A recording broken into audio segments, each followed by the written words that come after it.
el teorema número 30, creo. 30, ¿no? Físicamente estamos, pero, ¿viste? Y bueno, esta clase es difícil esta clase, y después ya cambiamos de tema. Yo creo, a ver si Guillermo me ayuda con esto.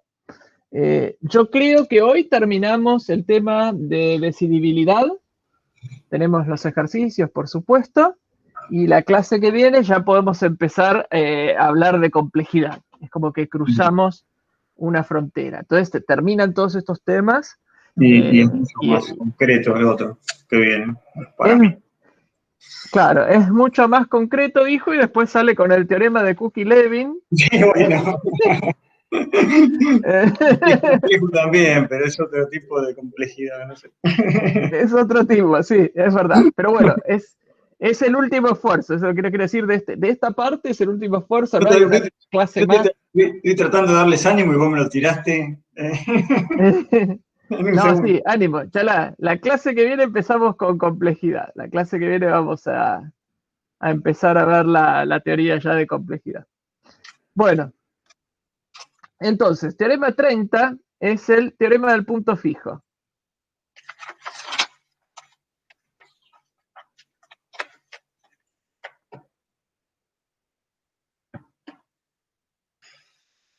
Que dice lo siguiente.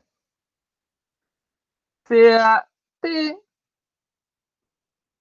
una función computable, ¿sí? T va de un alfabeto a cualquiera, por ejemplo, recibe algo binario y devuelve algo binario. Una función computable.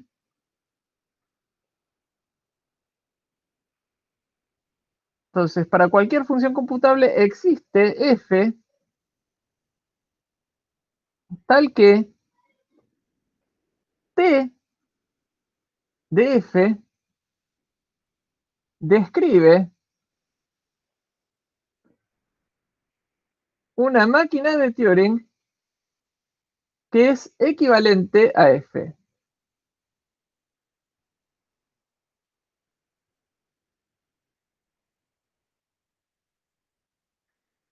¿Sí? Fíjense, tengo una función computable. Existe, ¿sí? F tal que t de f describe una máquina de Turing que es equivalente a f. Esto quiere decir que si yo tengo un montón de máquinas de Turing, yo tengo máquinas de Turing, ¿sí? Esto raro que estoy haciendo acá, estos puntitos, es el universo de las máquinas de Turing, ¿sí? Y yo estas máquinas de Turing, al código de estas máquinas de Turing, les hago algo, ¿sí? Cambio el código, ¿sí? Modifico el código, ¿sí? De la máquina de Turing. En algún lado hay una máquina de Turing que sigue siendo lo mismo que antes, que no se movió. Por eso se llama teorema del punto fijo. ¿Sí? Vamos a escribirlo coloquialmente, entonces. Coloquialmente,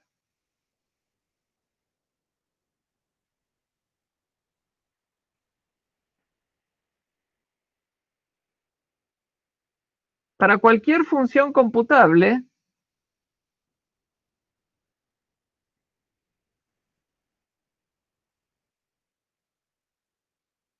existe una máquina de Turing tal que f de t y t son equivalentes.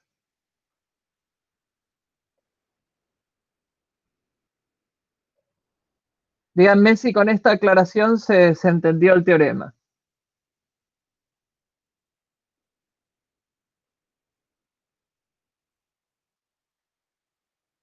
Fíjense que lo que digo no es que hay máquinas de Turing que son inamovibles. Lo que digo es que para cualquier función hay una máquina de Turing inamovible. ¿Qué quiere decir que es inamovible? Que si yo cambio el código de la máquina de Turing con esa función, la máquina de Turing sigue siendo exactamente lo mismo que antes.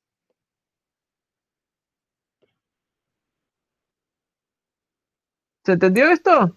Sí, sí. Bueno, esta es la definición formal, esta es la definición coloquial. Y ahora lo vamos a demostrar. Y para demostrarlo vamos a usar el teorema de la recursión, porque todo engancha con todo en nuestra querida materia. Vamos a construir f de w, que lo que hacemos es obtener el código de f, ¿sí? Esta es una función que se aplica a un string. Obtenemos el código de esta misma máquina de Turing. Este es el teorema de la recursión.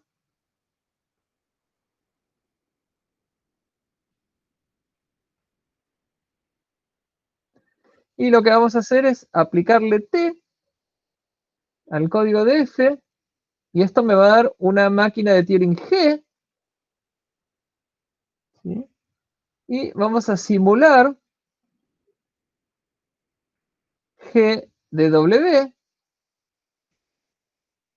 Y ahora fíjense qué hace G y qué hace F.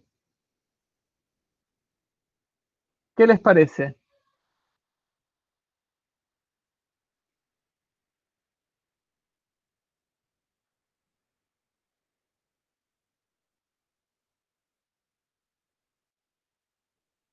¿Qué hace G de W? No sé, G de W hace algo, ¿están de acuerdo?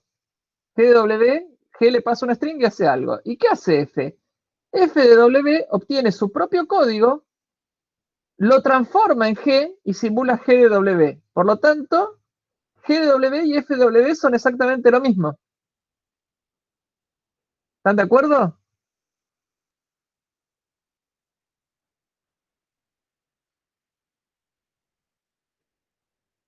Díganme si están de acuerdo.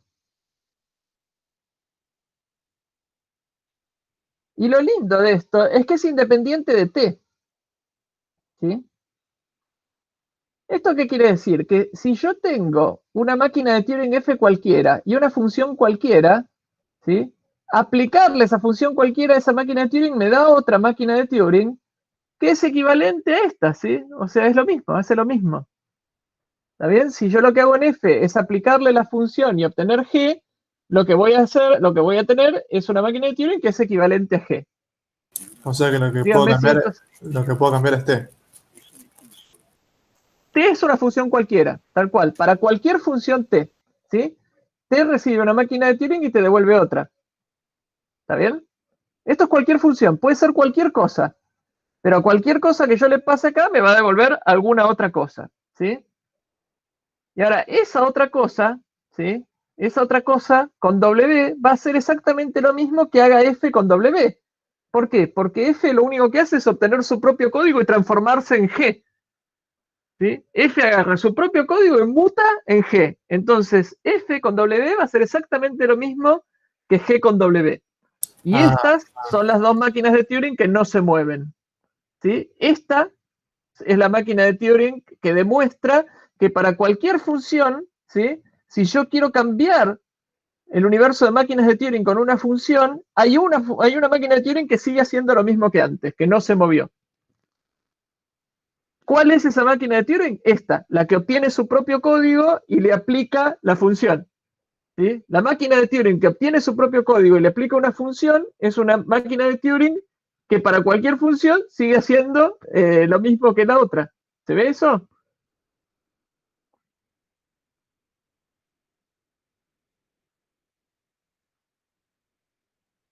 ¿Se entiende?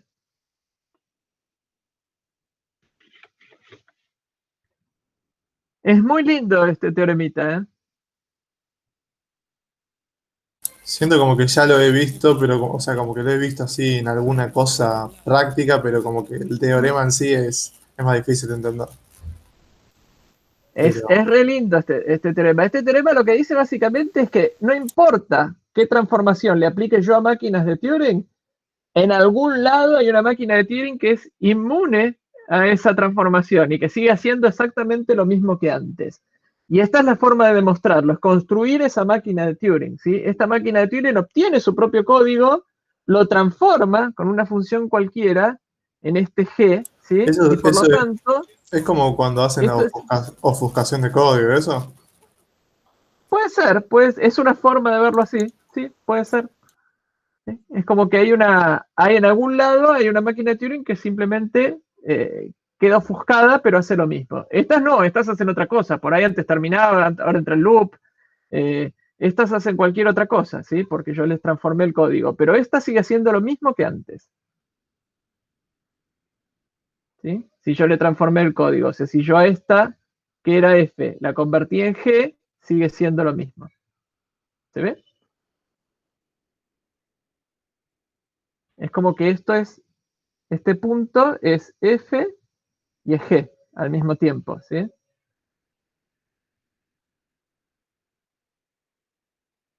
¿Se entendió esto? Creo que O sí. sea, si no entendieron para qué sirve, todavía no dije para qué sirve este teorema, pero quiero que si entienden la demostración y entienden qué es lo que quiere decir el teorema.